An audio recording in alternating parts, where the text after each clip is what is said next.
یہ اس دور کی جھنڈیاں تھیں، اظہار کے لیے کس گھر میں خوشی آئی ہے۔ تو آج کے دور میں تو ہمیں پتے باندھے ہوئے نہیں ملتے، آج گھروں کے اندر ولادت مبارک کے یا مختلف طرح کے غبارے لگا دیے جاتے ہیں یا جھنڈیاں لگا دی جاتی ہیں۔ تو مختلف بدلتے ہوئے ادوار میں وہ طریقے ضرور بدلے، لیکن جہاں تک مسرت کا اظہار ہے وہ روح بعین ہی ہر دور میں، ہر علاقے میں، ہر جو ہے وہ کلچر میں موجود ہے۔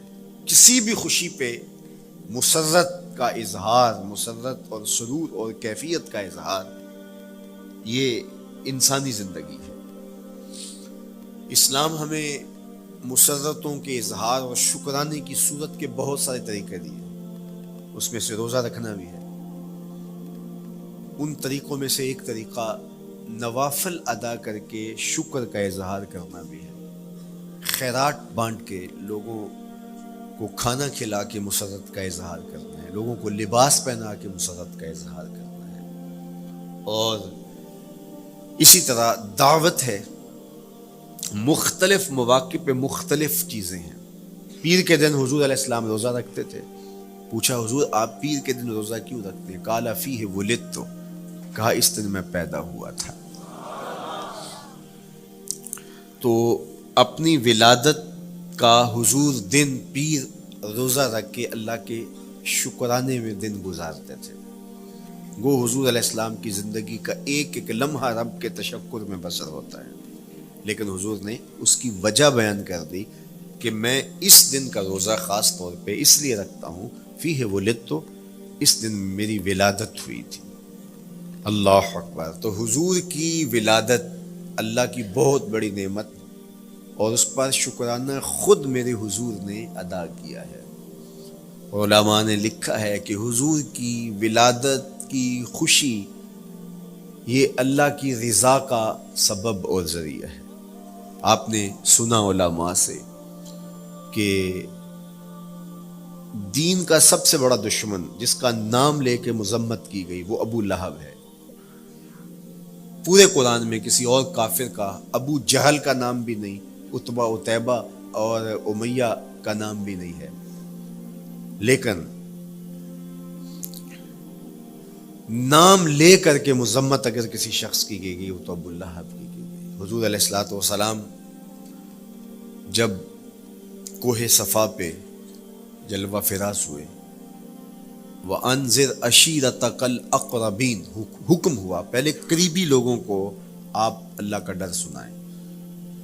تو حضور علیہ السلام نے قریبی لوگوں میں محنت کی، تو قریش کو، صنادید قریش کو، بنو ہاشم کو بلایا اور بلا کے حضور نے ایک بات کہی کوہ صفا پہ کہ اگر میں تمہیں کہوں اس پہاڑ کی دوسری جانب سے ایک لشکر آ رہا ہے جو تمہیں کچل دے گا تو کیا میری بات مان لو گے؟ تو انہوں نے کہا اگر نظر نہ بھی آیا تو ہم کہیں گے ہم اندھے ہیں، آپ سچے ہو، ہماری نظروں کو پھیر لگ رہا ہے، آپ جھوٹ نہیں بول سکتے، ہم نے 40 سال آپ کے شب و روز دیکھے، تو کیسے ہم یہ گمان کر رہے ہیں؟ تو حضور نے فرمایا اگر میری ذات پہ اتنا یقین ہے تو مان لو اللہ ایک ہے۔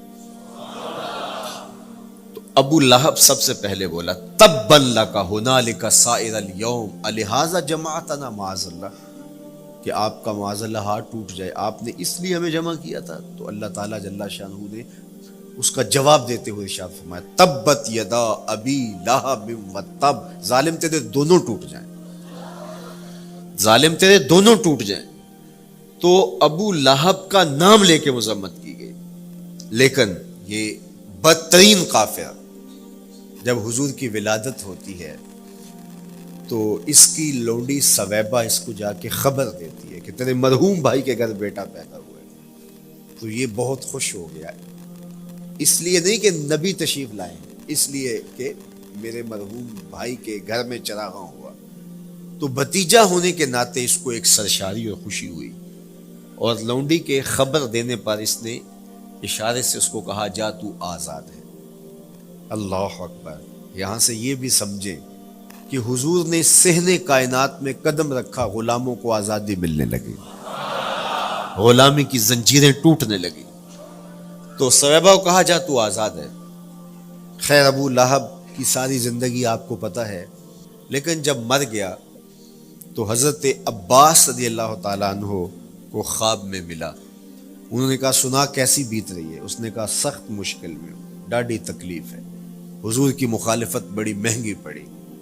لیکن اتنا ہے کہ جب پیر کا دن آتا ہے، جس انگلی سے اشارہ کر کے لونڈی کو آزاد کیا تھا اس سے ٹھنڈا اور میٹھا مشروب بھی ملتا ہے اور عذاب میں بھی کچھ کمی ہوتی ہے. شارح مسلم امام نووی کے استاد امام ابو شامہ، جو بہت بڑا نام ہے حدیث میں، وہ فرماتے ہیں جب ایک کافر کو حضور کو نبی سمجھ کے نہیں بھتیجا سمجھ کے خوشی کرنے کا بھی صلہ ملتا ہے، تو ایک مومن جو حضور کا غلام ہے اور حضور کو امام اور مقتدا اور نبی رسول اور محبوب سمجھ کے خوشیاں کرتا ہے، اس کو اللہ کتنا کچھ عطا کرے گا. دوستاں را کجا کنی محروم، تو کے بعد دشمنا نظر داری.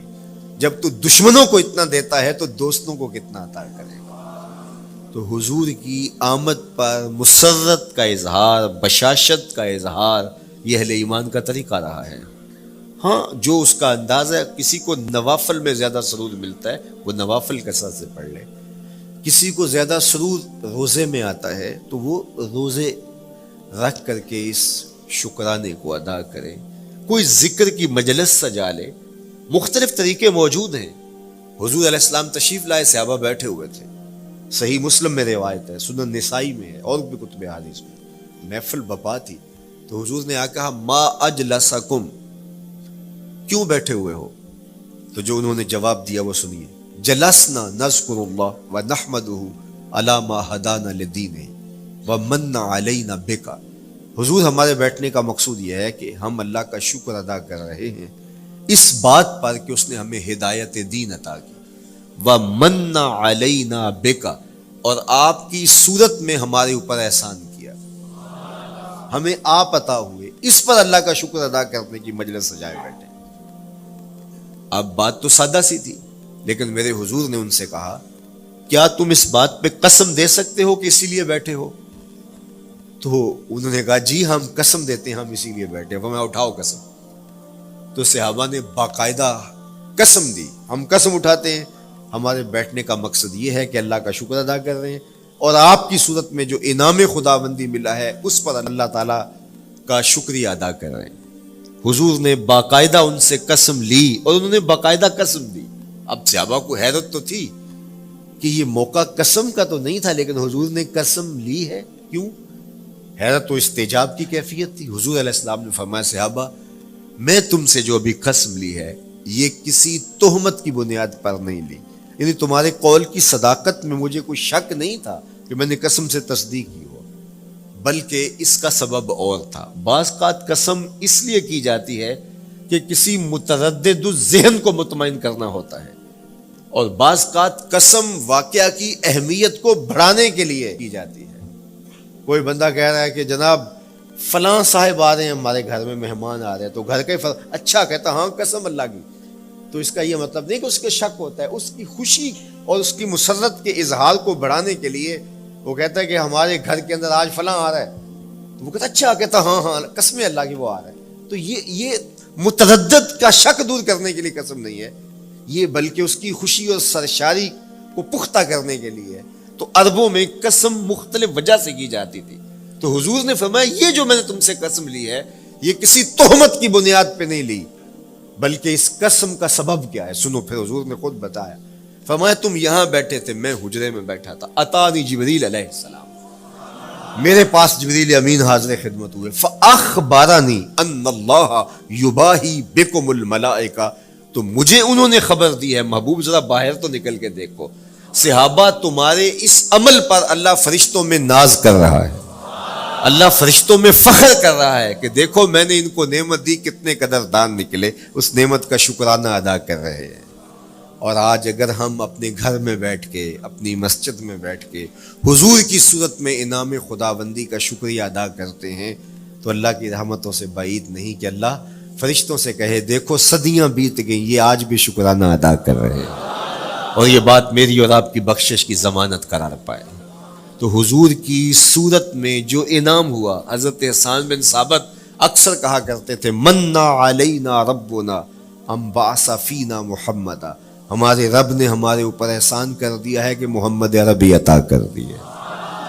ساری زندگی سجدے میں سر رکھ کے شکر ادا کرتے رہیں, حق کے شکر پھر بھی ادا نہ ہو. میں تو کہا کرتا ہوں ہمارے بدن پہ اتنے بال نہیں ہیں جتنے رسول اللہ کے احسانات ہیں. ہمارا بال بال قرض رسالت میں جکڑا ہوا ہے. ساری زندگی ان کے گیت گائیں. میں ایک رات کے میلاد کا صرف قائل نہیں ہوں کہ ایک رات میلاد کر لو اور پورا سال چھٹی. ساری زندگی حضور کا نام جپو, ساری زندگی حضور پہ درود پڑھو, لمحہ لمحہ حضور کے ذکر کا چراغاں کرو. صرف اپنے گھروں میں, اپنی چہار دیواریوں میں اور اپنے بازاروں میں جھنڈیاں ہی نہ لگاؤ, بلکہ دل کے ایک ایک پرت پہ نام محمد کی جھنڈی لگاؤ. صرف منڈیروں پہ چراغاں ہی نہ کرو, بلکہ دل کی اندھیر گلیوں میں بھی حضور کے نام کا چراغاں کرو. اندر بھی روشنی ہو, باہر بھی روشنی ہو. حضور پہ درود پڑھو, حضور کا ذکر کرو. اپنے بچوں کو بٹھا کر کے حضور کے قصیدے سناؤ, حضور کی شانیں سناؤ, حضور کی سیرت بتاؤ انہیں. اپنے گھر کے ماحول کے اندر, اپنی مسجد میں, اپنی گلی میں, اپنے دوستوں میں حضور کا ذکر کرو. دوستوں آپس میں بیٹھو تو کہو یار اللہ کا کتنا کرم ہو گیا کہ اللہ نے ہمیں حضور عطا کر دیا. دوستوں میں بیٹھے جب یوں بات کرو گے تو اللہ کی رحمتیں کس قدر تمہارے اوپر برسیں گی. اپنی عقیدتوں کا اظہار کرو. وہاں کمیت نہیں دیکھی جاتی, وہاں کیفیت دیکھی جاتی ہے. وہاں مقدار نہیں دیکھی جاتی, وہاں معیار دیکھا جاتا ہے. وہ چہرہ اور چہرے کا تل نہیں دیکھتے, وہ بندے کا دل دیکھتے ہیں. وہ دیکھتے ہیں کون کس خلوص کے ساتھ محبت لے کر کے آیا ہے. شاہ ولی اللہ محدث دہلوی بہت بڑا نام ہے, تمام مکاتیب فکر کے نزدیک معتبر نام ہے. شاہ ولی اللہ محدث دہلوی فرماتے ہیں میرے والد شاہ عبد الرحیم محدث دہلوی ہر سال حضور کا میلاد کرتے تھے اور اپنی استطاعت کے مطابق لوگوں میں, آنے والوں میں کچھ کھانا بھی تقسیم کرتے ہیں. ایک سال حالات اتنے پتلے تھے کہ ان کو میسر نہ تھا کہ لوگوں کو بھرپور کھانا کھلا سکیں, لیکن کہا چلو ناغہ نہ ہو, ایک تسلسل ہے جاری رہے. تو انہوں نے چنے بانٹ دیے بعد میں, لیکن دل میں تشویش تھی کہ اس مرتبہ من کی منشا پوری نہیں ہوئی. تو اسی حالت میں سو گئے, سوئے تو مقدر جاگا, حضور کا دیدار نصیب ہوا. اور جس نے حضور کو خواب میں دیکھا اس نے حضور کو ہی دیکھا. من رآنی فی المنام فقد رآنی, فرمایا جس نے مجھے خواب میں دیکھا اس نے مجھے ہی دیکھا. فإن الشیطان لا یتمثل بی, شیطان میری مثل ہو ہی نہیں سکتا. خواب میں آ کر بھی حضور کی مثل ہونے کا دعویٰ نہیں کر سکتا. جس نے مجھے دیکھا اس نے مجھے ہی دیکھا. اور دوسری بات, حضور جس کے خواب میں آئے قصد, ارادے اور مرضی سے آئے. تیسری بات, حضور علیہ الصلوۃ والسلام نے خواب میں کسی کو کچھ عطا کیا تو وہ حقیقت میں عطا کیا. ویسے میں خواب میں کسی سے کچھ لیتا ہوں, آپ خواب میں کسی سے کچھ لیتے ہیں یا کسی کو کچھ دیتے ہیں تو وہ محض خواب ہوتا ہے. آپ نے کسی سے قرض لینا ہو تو وہ خواب میں آ کے ادا کرتے, تو صبح اٹھ کے کھاتے سے نام کاٹ دیں گے, آپ کہیں گے خواب میں ادا کیا. بھوک میں تڑپتے سو گئے, رات عالی نسب ہوٹل سے کھانا کھاتے رہے, صبح بھوک محسوس کریں گے یا نہیں؟ خواب میں کھایا ہے نا. وہ کیا کسی نے کہا 100 بار میرے ہاتھوں میں تیرا دامن آیا, جب آنکھ کھلی تو اپنا ہی گرے باں تھا. کچھ نہیں ہوتا, خواب محض خواب ہوتا ہے. لیکن اگر حضور کسی کو خواب میں کچھ عطا کرے, امام بوصیری سے پوچھو, رات چادر ملتی ہے, صبح اٹھتے ہیں کندھوں پہ موجود ہوتی ہے. حضور عطا کرتے ہیں تو حقیقت میں عطا کرتے ہیں. امام سخاوی نے القول البدیع میں لکھا, ایک شخص حضور کے روضے پہ کھڑا ہے اور کیا کہتا ہے, آنا ضیف ہوگا, میں آپ کا مہمان ہوں اور آپ کے ہوتے ہوئے کسی اور در پہ تو نہیں جانا. آقا جی میں تیرا ہو کے خیر منگاں در در دا, مریل کتا کیوں اخواواں ایڈے بختاں وردا. جب میں تیری چوکھٹ پہ ہوں تو کسی اور سے کیوں مانگوں. اور میرے امام بولے, کون دیتا ہے دینے کو منہ چاہیے, دینے والا ہے سچا ہمارا. کوئی جھولی میں چند ٹکڑے ڈال بھی دے تو ساری زندگی جتلائے گا. اللہ اکبر. عارف عبد المتین نے تو قلم توڑ دیا نا. اور جتنے بھی سہارے ہیں سبک کرتے ہیں, عزت نفس بڑھاتا ہے سہارا تیرا. ہر آسرا کمزور کرتا ہے لیکن نبی کا آسرا سر بلند کرتا ہے. کسی چودھری کا, خان وڈیرے کا مانگت سر اٹھا کے چل سکتے کہ میں فلاں کا مانگت ہوتا ہوں اور جس کو خیرات مدینے کی گلی سے ملی ہو. اسی لیے میرے امام نے مشورہ دیا, ٹھوکریں کھاتے پھرو گے ان کے در پہ پڑ رہو. قافلہ تو اے رضا اول گیا آخر گیا. وہ کھڑا ہی حضور کے روضے پہ کیا کہتا ہے؟ انا ضیفوں کا، میں آپ کا مہمان ہوں، اور آپ کے ہوتے کسی اور در پہ جاؤں؟ اللہ اکبر. یہ کہتے کہتے آنکھ لگ گئی. حضور خواب میں تشریف لائے، دائیں ہاتھ میں روٹی تھی، عطا کرتے ہوئے میں خود لے لے. کہتا میں نے خواب میں کھانا شروع کر دی، ابھی آدھی روٹی کھائی تھی، پوری روٹی نہیں کھائی تھی، آدھی روٹی کھائی تھی کہ میری آنکھ کھل گئی. جب آنکھ کھلی تو دوسرا آدھا ٹکڑا میرے ہاتھ میں موجود تھا. وہ دیتے ہیں تو حقیقت میں دیتے ہیں.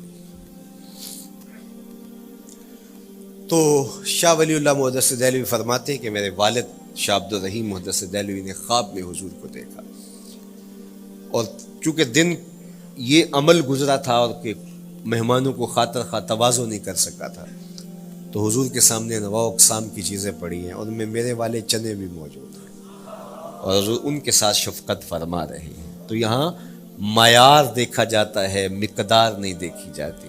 یہاں کمیت نہیں دیکھی جاتی، کیفیت دیکھی جاتی ہے. یہاں چہرے اور چہرے کا تل نہیں دیکھا جاتا، یہاں آنے والے کا دل دیکھا جاتا. یار چہرہ تو چمکدار تھا، اسی لیے ابو لہب کہتے ہیں نا شعلے کی طرح چمکتا ہوا، لیکن جہنم کا ایندھن بنا. اور کالے رنگ والا، ہونٹ موٹے ہیں، لیکن کعبے کی چھت میں کھڑا اذان دے رہا ہے. اذان ازل سے تیرے عشق کا ترانہ بنی، نماز تو اس کی دید کا ایک بہانہ بنی. ادائے دید سراپا نیاز تھی تیری، کسی کو دیکھتے رہنا نماز تھی تیری. تو عقیدتوں کے رنگ اور محبتوں کے رنگ حضور علیہ السلام کے ساتھ جب کوئی پیش کرتا ہے تو رائے گانی جاتی. یہ وفاداروں کا در ہے، یہاں بے وفائی کا تصور ہی نہیں ہے. وہ ہاتھ پکڑتے ہیں تو پھر چھوڑتے نہیں ہیں. اس لیے ان سے محبت کا ربط قائم کیجیے، اپنی اولادوں کو حضور کا پیار سکھائیے، اپنے گھروں میں میلاد کیجیے. لازم نہیں ہے کسی عالم دین کو بلاؤ، آپ اپنے گھروں میں حضور علیہ السلام پر درود پڑھیے گا، بچوں کو بٹھائیے گا، اور حضور کی سیرت کا کوئی واقعہ ان کو سنائیے گا. صحابہ اپنے بچوں کو بٹھا کر کے حضور کی سیرت بتایا کرتے تھے، حضور کا نقشہ بتایا کرتے تھے، حضور کے شمائل ذکر کیا کرتے تھے. اور کوئی صحابی ملتا تو تابعین جمع ہو جایا کرتے تھے اور اسے پوچھتے تھے اچھا بتاؤ حضور کی صورت کیسی تھی، زلفیں کیسی تھی. یہی میلاد ہے نا.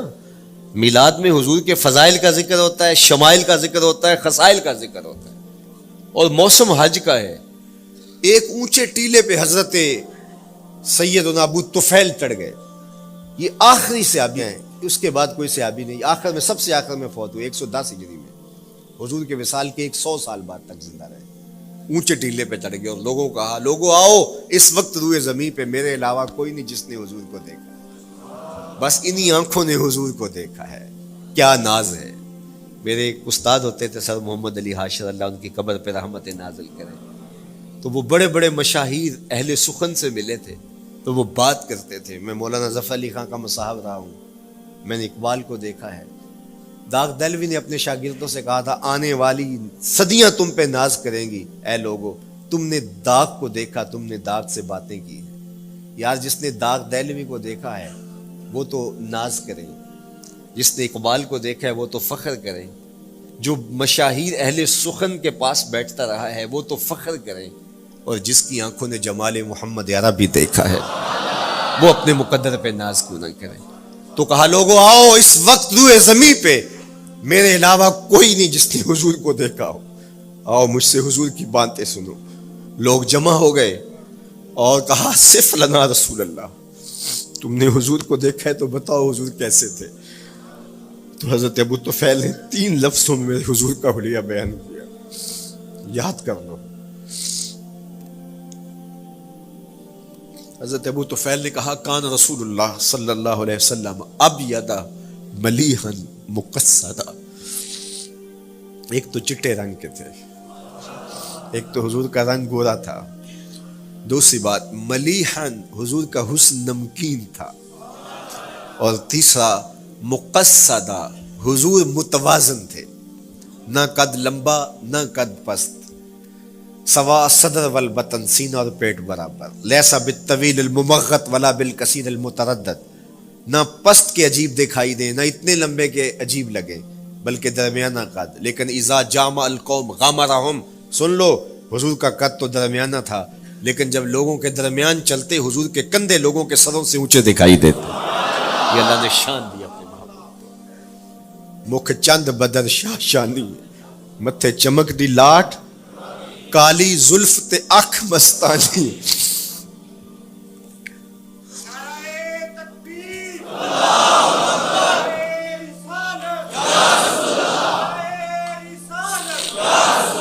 کالی زلف تے اکھ مستانی ہے مخمور رکھی ہن مد بھری.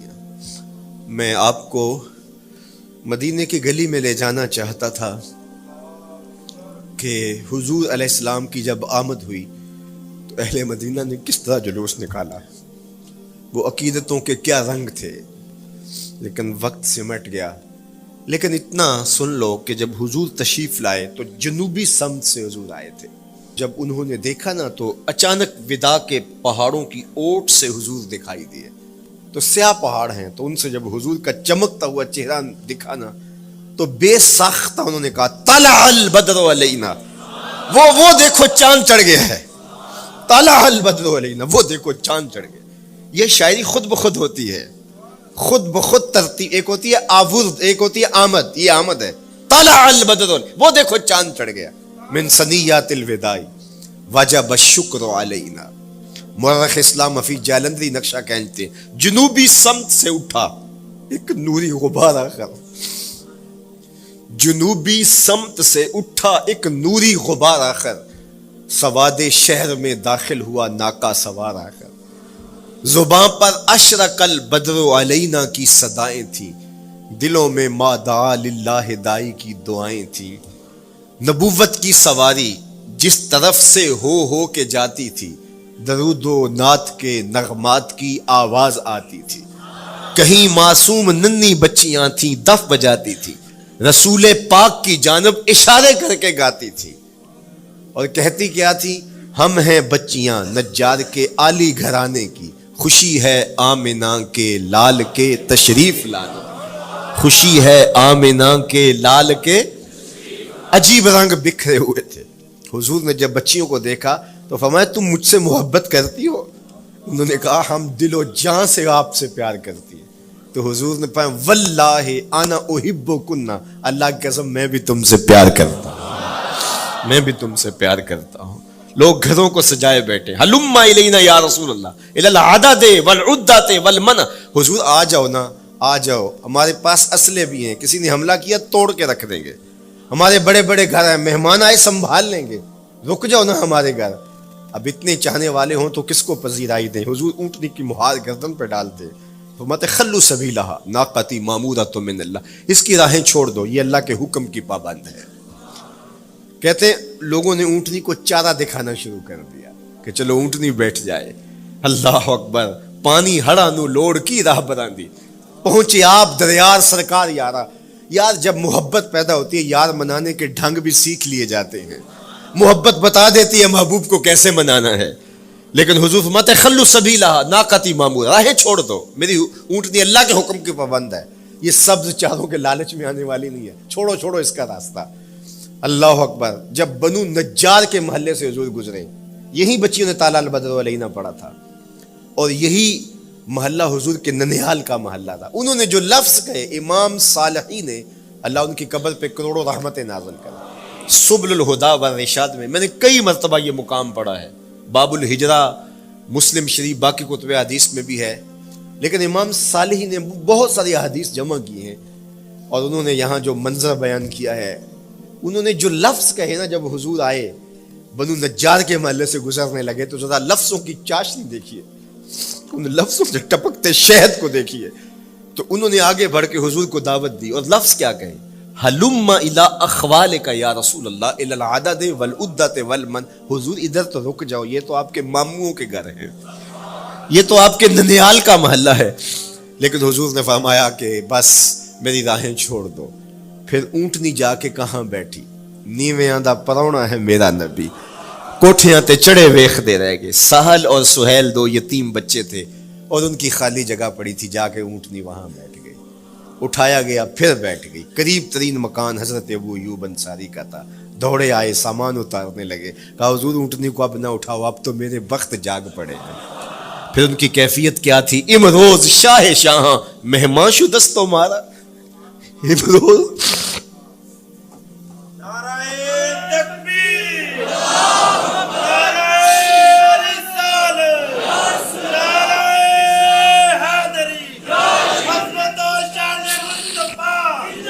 امروز شاہ شاہاں مہمان شدست مارا، جبریل با ملائک درباں شدست مارا. وہ کہتے ہیں آج شاہوں کا شاہ میرے گھر کا پرونا بن گیا ہے. یہ ابو ایوب انصاری کے جذبات ہیں. آج شاہوں کا شاہ، آج خسرو حسینہ ماہ نازنینہ، آج امام الانبیاء میرے گھر کا پرونا بنا ہے. کہاں میں کہاں نکہتے گل، باد صبا تیری مہربانی. کبھی اونٹنی کے پاؤں چوم رہے ہیں، تیرے وقت کے تو میرے گھر تک لے آئی.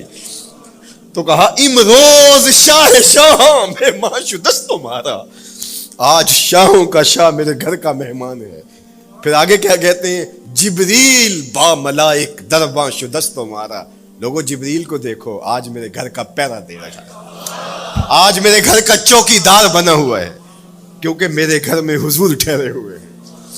تو کیا حضور کی آمد کا جلوس تھا یار. صحابہ نے جو حضور کے آمد کا جلوس نکالا، ہم تو وہ رنگ پیش نہیں کر سکتے، لیکن میں آپ کو کہوں گا درود پڑھتے ہوئے آج جلوس میں شامل ہوں، حضور کے ذکر سے سرشار ہو کے جلوس میں شامل ہوں، اور پورے نظم کے ساتھ. اگر آپ کے جلوس میں کوئی کسی کی گاڑی گھس بھی آتی ہے، اس کو پیار دینا، اس کو راستہ دینا، اور اس کو حضور کی رحمت کا احساس ہو کہ یہ رحمت کو ماننے والے لوگ ہیں، اور حضور پہ درود پڑھتے رہنا، عقیدتوں کے رنگ میں رہنا. امید ہے کہ جس طرح حضور نے ان بچیوں سے کہا جو حضور کے جلوس میں شامل تھیں کہ کیا تم مجھ سے محبت کرتی ہو، تو انہوں نے کہا جی جی، ہم اسی لیے تو آپ کے قصیدے پڑھ رہی ہیں. تو حضور نے فرمایا واللہ میں بھی آپ سے محبت کرتا ہوں. تو ہو سکتا ہے حضور ہمیں فرمائے میرے میلاد کے جلوس میں آنے والوں میں بھی تم سے محبت کرتا ہوں. اللہ آپ کو سلامت رکھے. وآخر دعوانا ان الحمدللہ.